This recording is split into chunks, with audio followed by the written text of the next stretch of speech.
بسم اللہ الرحمن الرحیم بسم اللہ الرحمن الرحیم ثم ذکر 84 من التابعین۔ موضوع ہمارا چل رہا تھا حدیث غدیر کہ اگرچہ شیخ مظفر رحمۃ اللہ علیہ نے تو اس کی کوئی سندی بحث نہیں کی، لیکن صاحب الغدیر نے حدیث غدیر پر بڑا تفصیلی کام کیا۔ گزشتہ درس میں ہم نے یہ بات پڑھی کہ انہوں نے 110 صحابہ کے نام ذکر کیے ہیں الغدیر میں، کہ 110 صحابہ نے حدیث غدیر کو بیان کیا۔ 110 صحابہ راوی ہیں اس حدیث کے۔ خوب باقی بھی آگے کچھ لوگ کیوں رہ گئے، کچھ نے بیان کیا، کچھ نے کیا الاخر۔ اب اسی سلسلے کو آگے چلا کر جا رہے ہیں کہ نہ فقط صحابہ نے بلکہ تابعین نے بھی، ان تابعین میں اب فرما رہے ہیں کہ 84 تابعین یعنی 110 صحابہ۔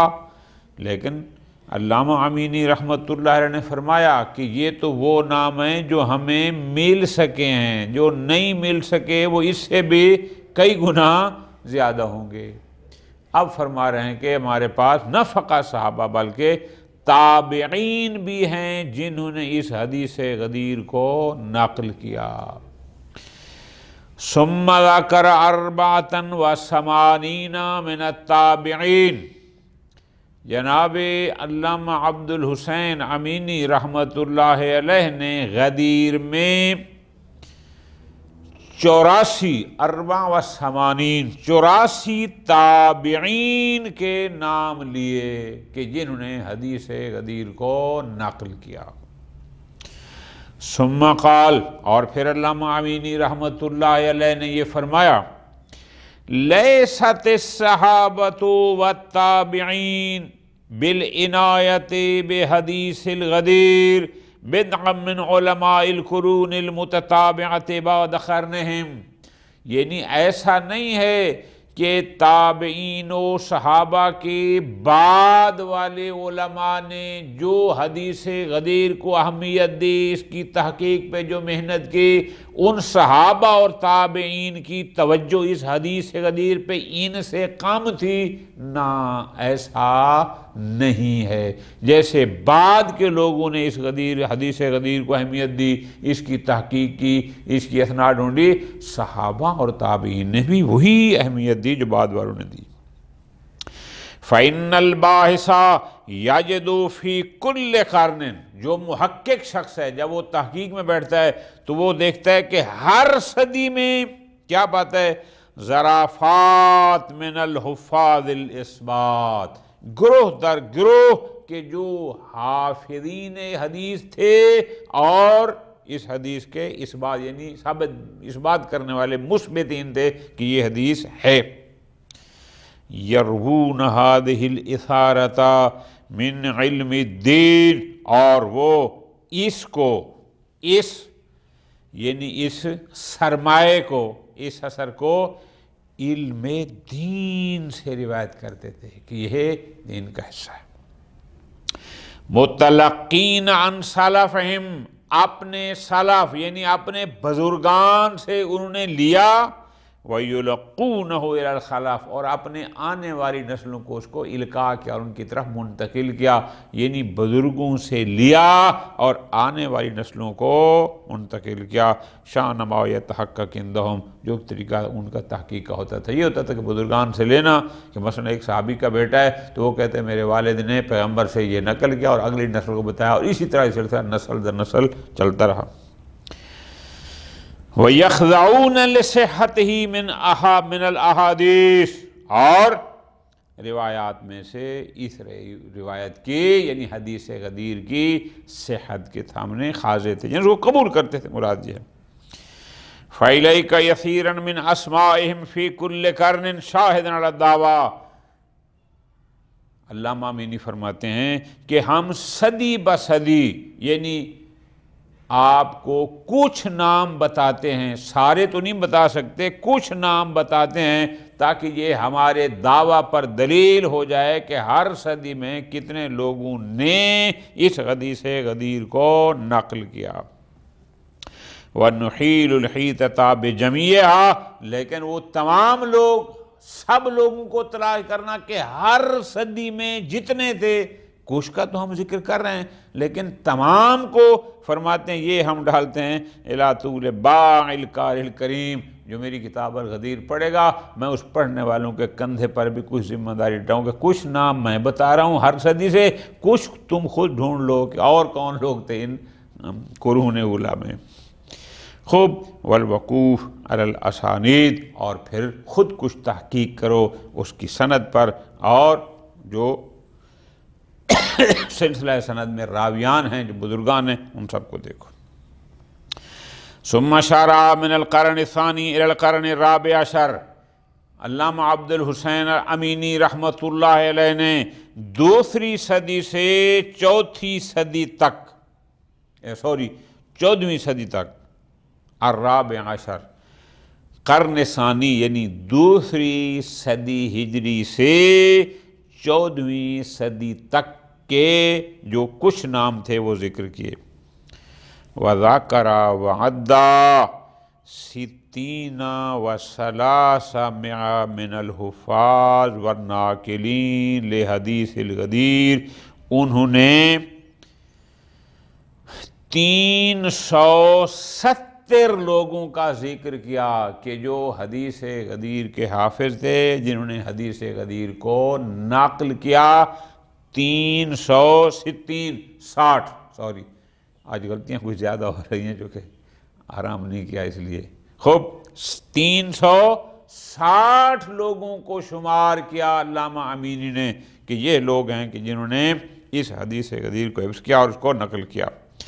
ما انا جمع من ہؤلاء، اور انہی میں سے ایک بڑی تعداد، یروون ذالک بطرق مختلفہ، یعنی سب کا اس حدیث غدیر کو نقل کرنے کا سلسلہ سند ایک جیسا نہیں تھا، مختلف طرق سے، یعنی یہ کہتا ہے میں نے اس سے سنا، اس نے اس سے سنا، اس سے اسے، دوسرا کسی اور سلسلہ سند کو، یعنی کوئی ایک سلسلہ سند سب کا نہیں تھا، مختلف طرق سے تھا۔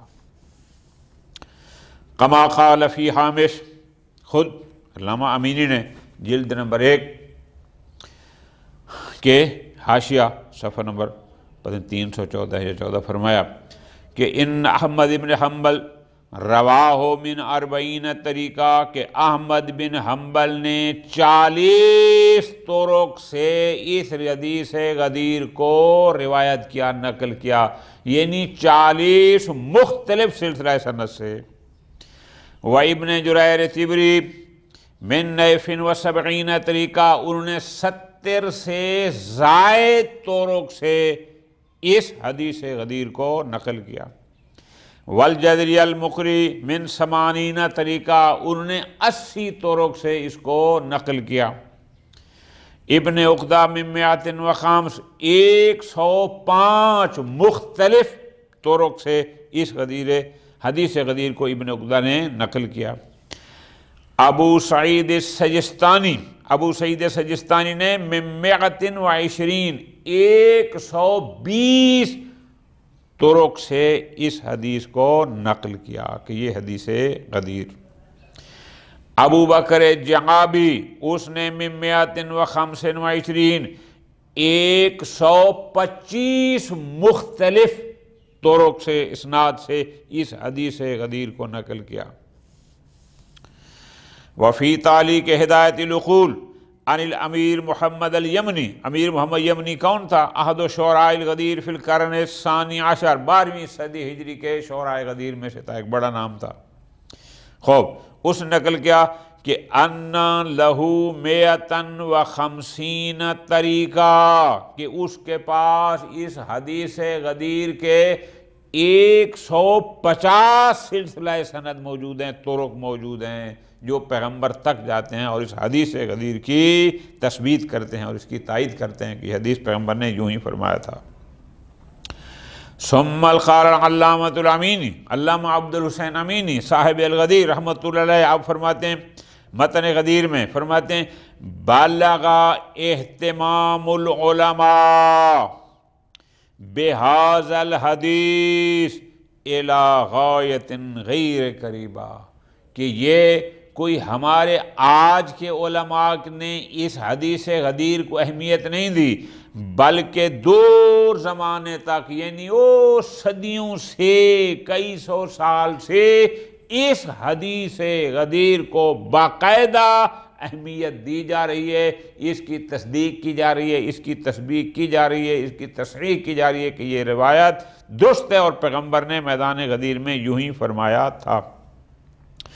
فَلَمْ يَقْنَعْهُمْ إِخْرَاجُهُ بِأَسَانِيدَ مَبْسُوسَةٍ خِلَالَ الْكُتُبِ، اگرچہ یہ روایت، یہ حدیث غدیر من کنت مولا فہذا علی المولا مختلف کتب میں موجود تھی، سلسلہ سند بھی تھا ترتیب کے ساتھ کہ وہ سند ڈائریکٹ پیغمبر اکرم صلی اللہ علیہ وآلہ وسلم پہنچتی تھی، مختلف کتابوں میں یہ حدیث غدیر موجود تھی، لیکن علماء پھر بھی اس پر قانع نہ ہوئے۔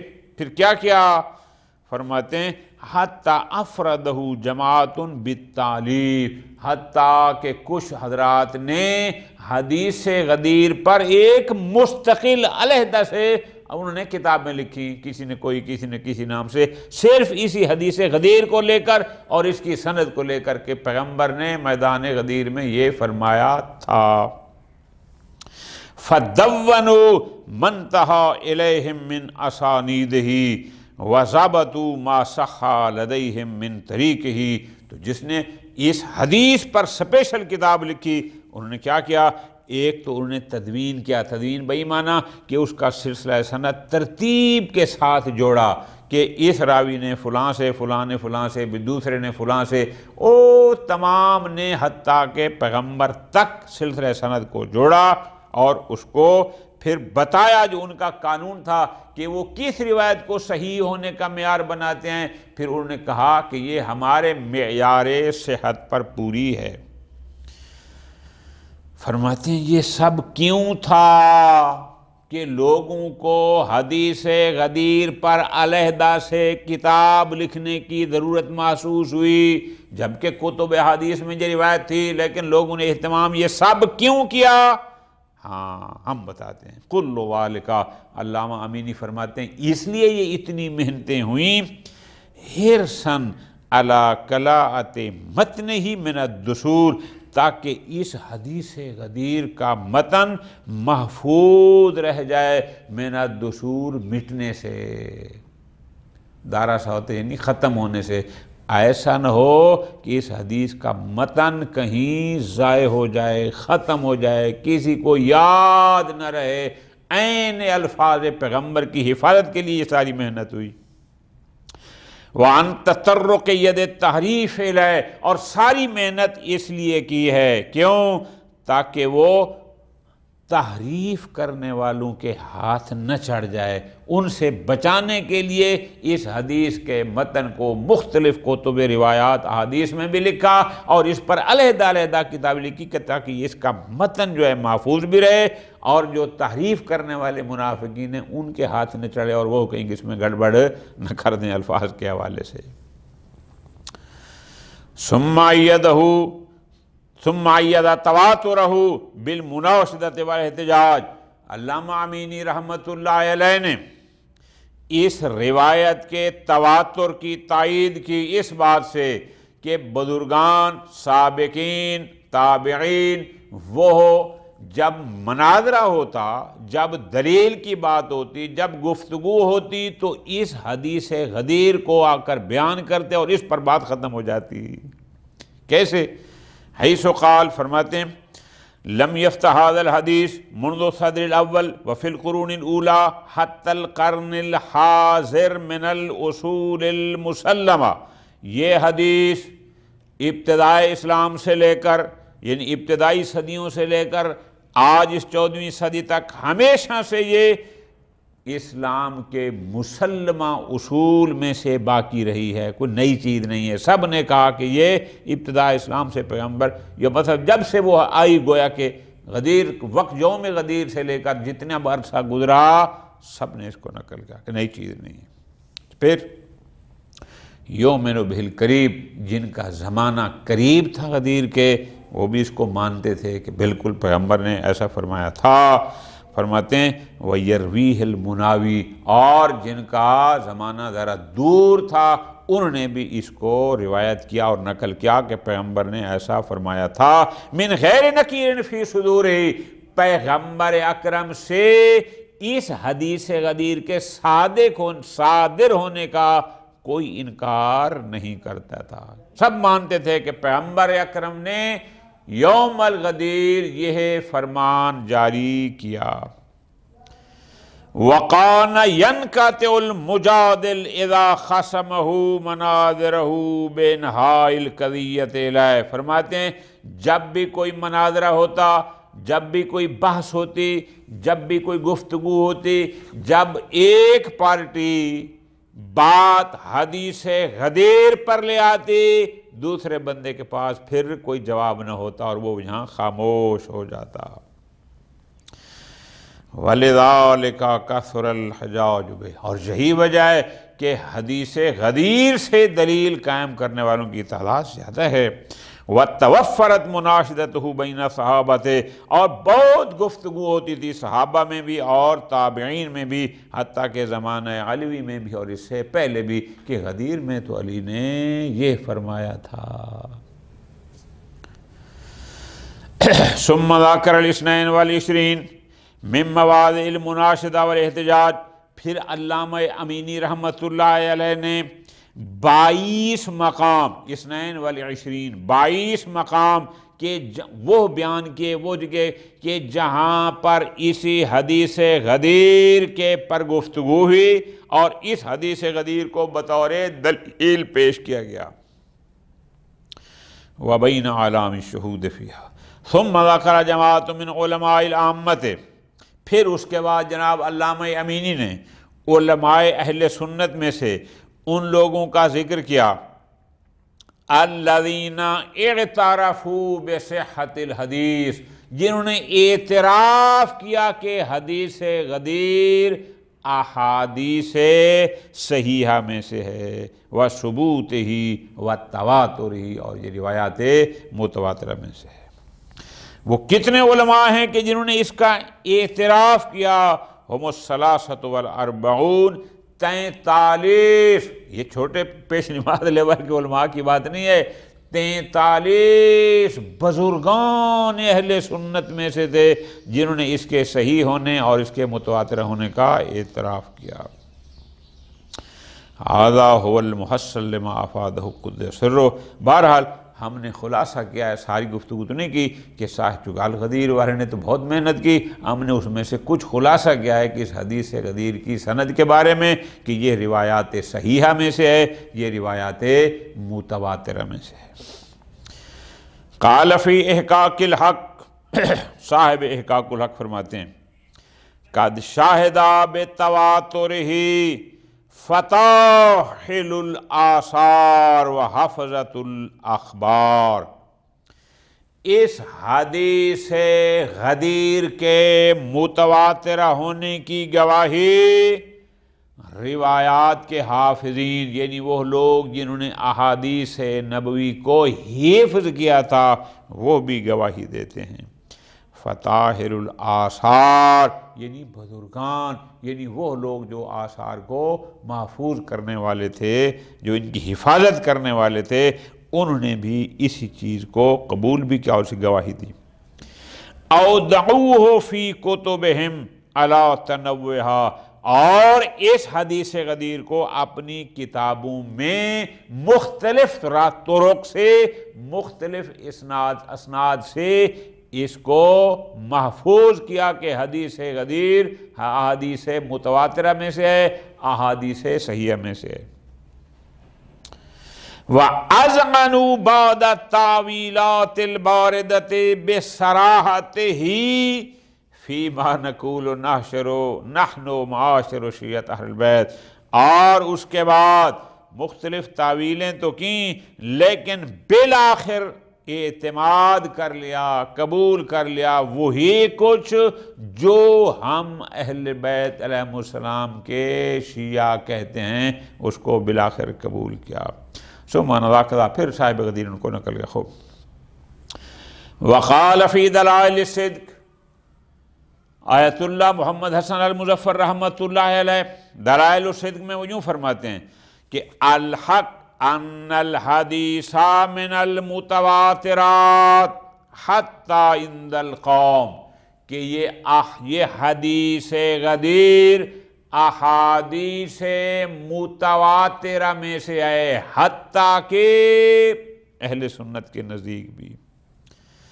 فقد نقل سید سعید رحمہ اللہ عن الجذری الشافعی، اس سے نقل کیا کہ وہ کیا کہتا ہے کہ انہو اثبت فی رسالتہ، اس کی ایک کتاب ہے جس کا نام ہے اسن المطالب فی مناقب علی ابن ابی طالب، اس کا اردو ترجمہ بھی ہو گیا ہے، آج میں نیٹ پر دیکھ رہا تھا۔ بہرحال اس جذری شافعی نے کیا کہا، اس نے اس بات کا اعتراف کیا کہ اثبتا، اس نے کیا ثابت کیا، تواترہ، کہ حدیث غدیر اخبار متواترہ میں سے ہے، اور اس کا تواتر بھی من طرق کثیرہ، صرف ایک سلسلہ سند سے نہیں، مختلف طرق سے۔ وَنَاسَبَ مُنْكِرَهُ إِلَى الْجَهْلِ وَالْأَسْبِيَّةِ، اور پھر علامہ جذری نے کیا کہا، جو بندہ حدیث غدیر کا منکر ہے وہ جاہل ہے اور ناسبی، عصبیت یعنی اس کے دل میں بغض علی ہے، اس نے کہا۔ خواب ہذا یکفی کا بنسبت، بہرحال حدیث غدیر کی بحث جہاں تک صحیح ہے چونکہ ہماری ابتدائی کتاب ہے، اور انشاءاللہ ہم اگلے درس میں شروع کریں گے حدیث منزلت کی کہ یا علی انت منی بمنزلت ہارون من موسیٰ، اس حدیث کی سند کے بارے میں انشاءاللہ تفصیل سے بحث کریں گے۔ وصلی اللہ علی محمد وآل محمد۔